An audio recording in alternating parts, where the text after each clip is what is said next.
ایک واقعہ میرے ذہن میں آ گیا. میں کبھی محفل سے لیٹ جاتا ہوں، بعض اوقات مصروفیت ہوتی ہے تو درود پاک رہ جاتا ہے جتنا میں نے پڑھنا ہوتا ہے. ہمیں بتاتا اس لیے نہیں، بتا بیٹھے ہیں تو پھر اپنا بھی کام خراب ہوتا ہے نا. تو وہ جتنا ہم نے پڑھنا ہوتا ہے وہ بعض اوقات محفل مصروفیات ایسی ہوتی رہ جاتا ہے.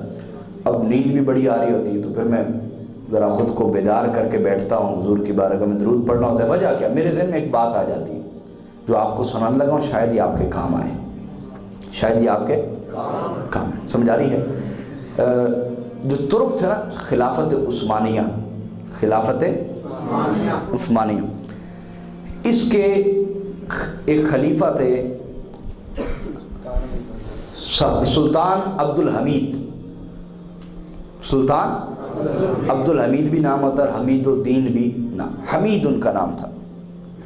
ایک دن وہ بیٹھے ہوئے دربار میں تو ان کا جو حاجب تھا نا، حاجب کہتے ہیں کہ جو اندر بندے بلاتا ہوتا ہے نا، حاجب آواز دے کر ملاقات کے لیے اس نے ٹائم طے کیا ہوتا ہے، پھر وہ آواز دیتا ہے تم آ جاؤ ملنے کے لیے. تو حاجب جو تھا نا وہ آیا، کہنے لگا جناب ایک بڑا مسئلہ ہے. اس نے کہا کیا ہے؟ کہا جی ایک جوان ہے تو وہ بڑا پریشان کر رہا ہے کافی دنوں سے، تو آج پھر آیا ہوا ہے، آپ سے ملنا چاہتا ہے، لیکن ذرا ملنا نہیں چاہتا، کہتا ہے کہ آپ میرے مقروض ہیں. اب سلطان حمید یہ سن کے تھوڑا سا اس میں تجسس آتا ہے، کہتا ہے یار نوجوان ہے اور میں اس کا مقروض ہوں، اچھا بلاؤ. ان کا نہیں جی وہ مجھے تو بے ادب لگتا ہے، بڑا منہ پھٹ سا ہے، ہم نے اسے پیسے بھی دیے کہ یار کتنا قرضہ ہے بولنا ہم دیتے ہیں، تو آپ حضرت کو کیوں پریشان کریں گے، خلیفہ حضرت خلیفہ کو، ہم تمہیں پیسے دیتے ہیں جاؤ. تو وہ منہ پھٹ ہے، کہتا نہیں وہ میرے مقروض ہیں، میں نے انہی سے پیسے لینے. تو سلطان حمید کہنے لگے اچھا بڑے نیک اور صالح خلیفہ ہوا ہے سلطان حمید. خود چن کے نا خوبصورت تنکے ان سے بناتے ہوتے تھے جھاڑو، بوکر جھاڑو تنکوں والی، اور پھر اس کو سامنے رکھ کے عرصے تک اس پہ درود و سلام پڑھتے تھے اور پھونکتے تھے، پھر بیچتے تھے کہ جاؤ اس جھاڑو سے حضور کی قبر انور کی صفائی کرنا، کسی اور جھاڑو سے قبر انور کی صفائی نہ کرنا. اور جو حضور کے پاس پہلا جھاڑو بھیجا ہوتا تھا اس کو لے آتے اور اپنے پاس محفوظ کرتے اور فرماتے کہ میری قبر میں یہ جھاڑو ضرور رکھنا، یہ والا. ایسا عشق تھا ان کا سلطان حمید کا. تو وہ جوان آیا، ان کا بیٹے یہ کیا کہہ رہا ہے کہ تم کہتے ہو ہم تمہارے مقروض ہیں؟ کہا جی بالکل، آپ نے میرا قرض دینا ہے. کہا اچھا کیسے، کب میں نے تم سے کوئی قرض لیا تھا؟ انہوں نے کہا کہ میں ایک تاجر تھا. جوان نے کہا ہوا یوں میرا دیوالیہ نکل گیا، پیسہ برباد چلا گیا، تجارت میں نقصان ہوا، میرے اوپر کروڑ ہاں کا قرضہ آ گیا، لوگوں کا مال چکے لے کے گیا تھا، آگے نقصان ہوا، لوگ مانگتے ہیں میرے اوپر قرضہ ہے. تو وہ جو حاجب تھا کہنے لگا حضرت میں نے دیکھا نا یہ بڑا گستاخ ہے، آپ نے جو پوچھا ہے وہ جواب نہیں دے رہا اور کہانی سنانے لگ گیا. اس نے کہا جناب میں وہی جواب دے رہا ہوں، میری بات تو سنیے. اس نے کہا کہ میں ہر رات روتا تھا حضور کی بارگاہ میں درود و سلام پڑھ کے روتا تھا کہ حضور میری مدد فرمائیے. لوگ قرضہ مانگنے آتے، میں کہاں سے اتنا قرضہ دوں، لوگوں کا مال لے کے گیا ہوا تھا وہ آگے سارا برباد ہو گیا. تو اس نے کہا کہ رات کو اللہ کے رسول میری خواب میں تشریف لے آئے اور حضور نے فرمایا ایسا کرو جاؤ سلطان عبد الحمید کے پاس جانا اور اسے جا کے کہنا کہ یہ جوان ہے، اس کا اتنا قرضہ ہے وہ ادا کر دو. وہ بولیے ادا کر دو، اور پھر میرے حمید سے کہنا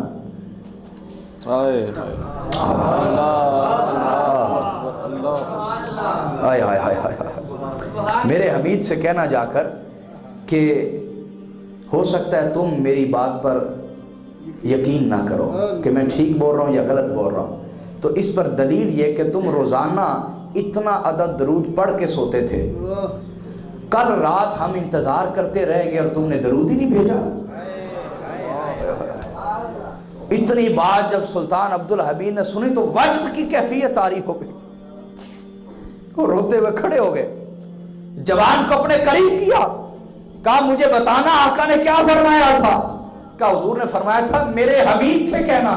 نے کہا بس ٹھہرو، ایک تھیلی نکالی سونے کی, اسے دی, کہا ذرا پھر سے بتاؤ حضور نے میرے بارے کیا کہا تھا؟ کہا حضور نے کہا تھا میرے حمید سے کہنا. کہا رکو, ایک اور تھیلی نکالی سونے کی اشرفیوں کی دی, فرمایا ذرا پھر کہنا حضور نے کیا کہا تھا میرے بارے؟ کہا حضور نے کہا تھا میرے حمید سے کہنا.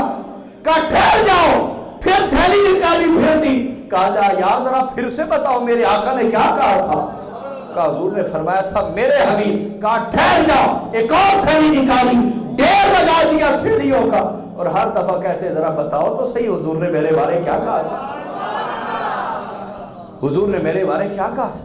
وہ ہر دفعہ کہتا کہ حضور نے کہا تھا میرے حمید. وہ اس جملے پر سونا لٹاتا, پھر کہتا بتا حضور نے کیا کہا تھا. وہ پھر کہتا حضور نے کہا تھا میرے حمید. وہ سونا لٹاتا رہا کہ ڈھیر لگا دیا اس کے آگے. حاجب نے کہا جوان یہ پیسہ پکڑو اور نکلو, حضرت کو تکلیف ہوئی ہے. جب وہ چلا گیا تو آپ نے حاجب سے کہا یہ تو نے کیا کیا؟ وہ تو مجھے حضور کی وہ بات سنا رہا تھا کہ میرے آقا نے جو میرے بارے فرمایا تھا میرے حمید, میرے حمید. تو حاجب نے کہا مجھے خطرہ ہوا آپ کہیں اپنی ساری دولت ہی نہ دے دیں. فرمایا خطرہ نہیں, تم نے سچ جانا. اگر وہ یہ جملہ سناتا رہتا جو حضور نے کہا تھا میرے حمید میرے حمید, میں اپنی ساری دولت اس کے قدموں پہ قربان کر دیتا. اور اس نے کہا یار مجھے اندازہ نہیں تھا, یہ وہ بات ہے جو مجھے میری غفلت دور کر دیتی ہے, میری غفلت. سلطان عبدالحمید نے کہا مجھے اندازہ نہیں تھا کہ حضور ہم جیسے غلاموں کے بھی درود کے انتظار میں ہوتے ہیں. آئے ہائے ہائے, مجھے تو اندازہ ہی نہیں تھا کہ ہم جیسے غلاموں کا بھی انتظار کر رہے ہوتے, کہ کل رات ہم انتظار کرتے رہے. اور یہ بات یا مجھے پتا ہے یا اللہ رسول کو علم کہ میں رات کو درود نہ پڑھ سکا. میں کام کر رہا تھا, تھکاوٹ ہو گئی, میں اپنے میز کے اوپر ہی, کرسی اور میز کے اوپر ہی سو گیا. فجر کے وقت آنکھ کھلی, مجھے پتہ نہ چلا, ساری رات بیت گئی اور صبح ہو گئی, فجر ہو گئی. فجر ٹائم آنکھ کھلی.